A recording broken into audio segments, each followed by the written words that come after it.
जे आता येणार आहे पास्ट टेन्सचे 4 प्रकार आहेत. पहिला प्रकार infinite, infinite continuous, perfect, perfect continuous. दुसरा पास्टचेही हे 4 प्रकार आहेत आणि फ्युचरचेही हे 4 प्रकार आहेत.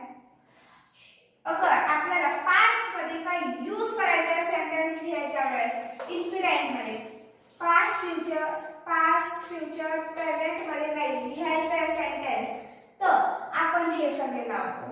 We, does, you, we, will.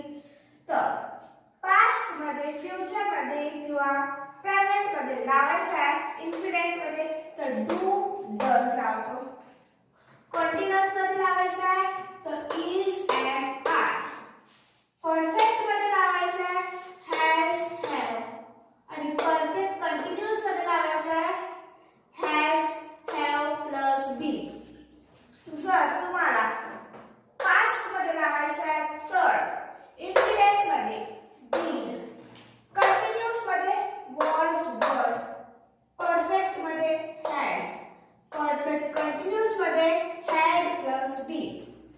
आणि आता फ्युचर मध्ये काही लावायचं आहे सेंटेन्स लिहायच्या वेळेस तर इन्फिनिट मध्ये लावायचं आहे तर will, कंटिन्यूअस मध्ये लावायचं आहे तर will be, परफेक्ट मध्ये लावायचं आहे will have, परफेक्ट कंटिन्यूअस मध्ये लावायचं आहे will have been.